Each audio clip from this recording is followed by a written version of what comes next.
Buenas tardes, niños de primero. Voy a hacer un video para explicar cómo el desarrollo de la guía número 7, que es de reacciones químicas. Miren, ¿qué es lo que es una reacción química? Una reacción química es un cambio irreversible de la materia, un cambio químico o reacción química. Bueno, las reacciones químicas, su característica principal es que siempre producen sustancias nuevas, y esas sustancias nuevas se llaman productos.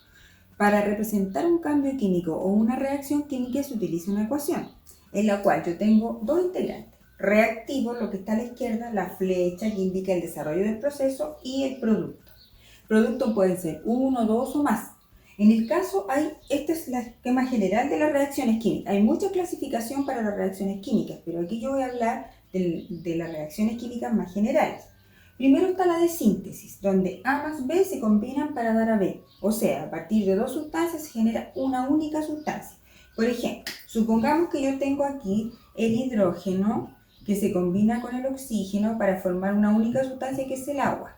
Ahí está, A, B, la combinación de ambos. Pero obvio, cuando tengo una reacción química, tengo que tenerla balanceada. Entonces, ¿cómo hago el balance? Pongo un 2 aquí y un 2 acá. Y al hacer eso, tengo el mismo número de átomos. 2 por 2 tengo 4 hidrógenos ahí, 2 por 2 tengo 4 hidrógenos a la derecha. Recuerden que cuando ocurre una reacción química la materia no se destruye, solamente se transforma, entonces se deben conservar el número de átomos que partícipes de la reacción química que se unen de una manera distinta para formar una sustancia nueva o producto. 2 oxígenos ahí, 2 por 1, 2. Entonces, esta es una reacción de síntesis que a partir de la reacción del hidrógeno con el oxígeno se formó agua. Ahí hay un ejemplo. Ahora existen otras al revés, la de descomposición. Por ejemplo, supongamos que yo tengo la sal, NaCl, la sal común, y se descompone en sodio y cloro. Clorogas es una molécula, porque el cloro siempre es una molécula. Ahora hay que balancear nuevamente. Mire, un 2 ahí, 2 sodio y un 2 acá en el sodio. Y ahí queda balanceada. 2 moléculas de sodio ahí, 2 moléculas de sodio acá. 2 de cloro ahí, 2 de cloro acá. Entonces, esta es una reacción de descomposición, porque una sustancia química que es un compuesto se separó en los componentes que lo forman, o sea, se descompone. Y se conserva el número de átomos y el número de moléculas puede cambiar, porque el número de moléculas corresponde al coeficiente estequiométrico, que es el número que está ahí. Esta ecuación tiene 2 moléculas de hidrógeno y una de oxígeno, o sea, 3 moléculas. Y acá hay 2 moléculas de agua. ¿Ve? Cambió, moléculas. Porque después se pueden confundir, esas son moléculas. Entonces, la diferencia entre molécula y átomo es que la molécula es la unión de dos átomos idénticos y compuesto es la unión de dos o más átomos distintos. Y átomo es cuando yo tengo solamente el símbolo del elemento. Por ejemplo, aquí, en este caso serían 2 átomos de sodio. ¿Ven? Esa es una reacción de descomposición. Y se debe conservar el número de átomos.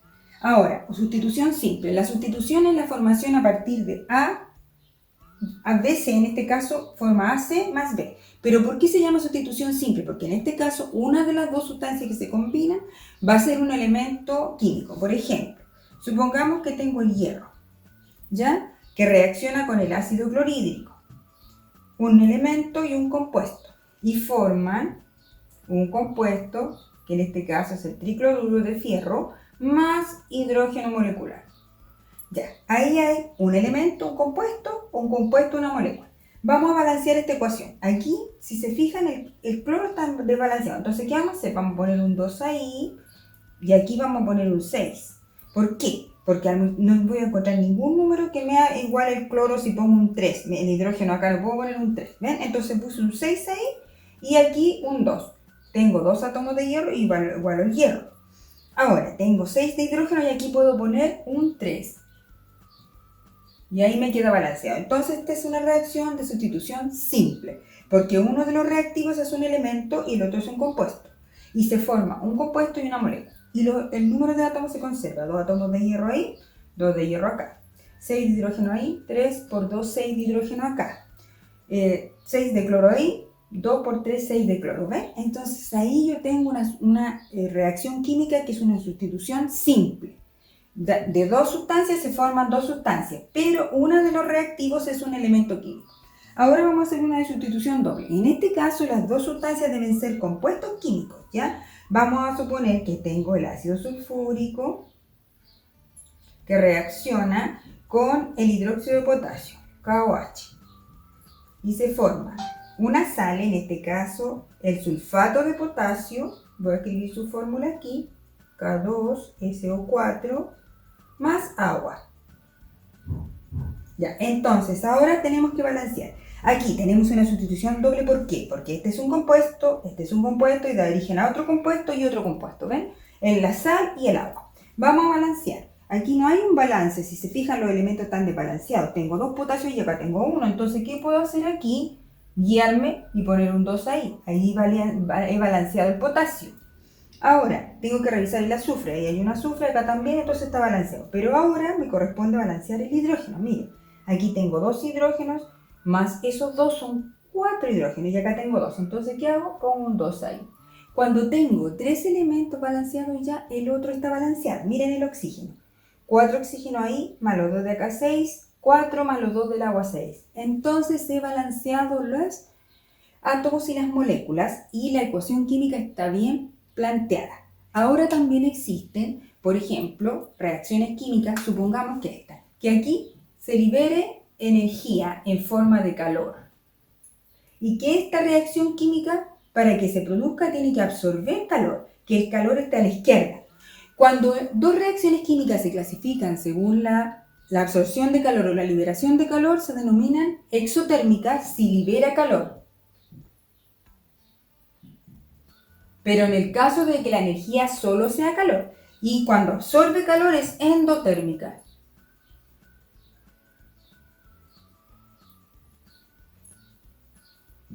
Porque la energía involucrada es solamente la energía calórica. Ahora, si es otra forma de energía, se denominará exergónica, si es, por ejemplo, luz. Exergónica, y si absorbe luz, como la fotosíntesis, endergónica.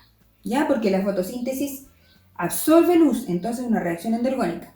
O, por ejemplo, calor, cuando usted cocina, cuando uno cocina un alimento es una reacción endotérmica, porque el alimento para poder cocinar se va a absorber el calor que se produzca donde yo estoy cocinando, por ejemplo, un huevo, el calor que le proporciona el agua al huevo y lo va a cocinar. Esa es una reacción endotérmica.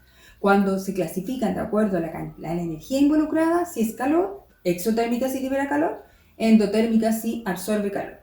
Si la energía liberada es otra, exotérmica se libera, o sea, exergónica se libera y endergónica se absorbe cualquier otra forma de energía, por ejemplo, energía eléctrica o energía luminosa, ¿ya? Recuerden que la energía es una, pero se presenta de diferentes formas y se puede transformar.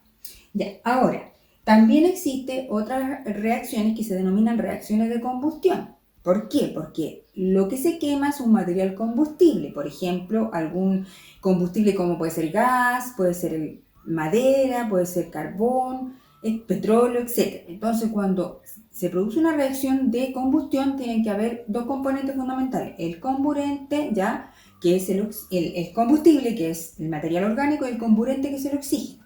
Si no hay oxígeno, no hay combustión. Entonces, eso genera CO2 y agua gaseosa para el entorno y a veces residuos inorgánicos, que es la ceniza, por ejemplo. Si yo quemo carbón, ya, pequeñas cantidades de residuos inorgánicos. Entonces, las de combustión son aquellas donde se quema un material combustible, tiene que haber el comburente, que es el oxígeno, y se va a generar el CO2 y agua como producto general, porque todas las combustiones generan eso. Todo material que se quema y produce calor es combustible o un material orgánico, ¿ya? Esas son las clasificaciones más importantes que existen de las reacciones químicas. Recuerden que una reacción química uno determina, ¿no es cierto?, que hay un cambio irreversible, que hay formación de sustancias nuevas. ¿Cómo puedo saber yo si ocurre una reacción química? De la forma observando. Por ejemplo, si se observa un cambio de coloración, hay una reacción química.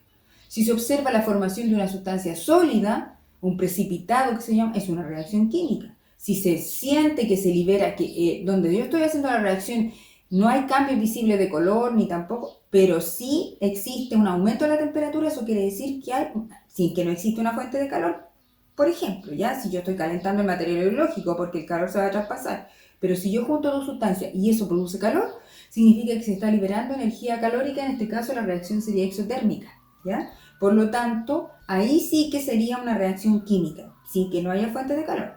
Ahora, si por ejemplo en una reacción química aparecen burbujas porque sale un gas, también es una reacción química.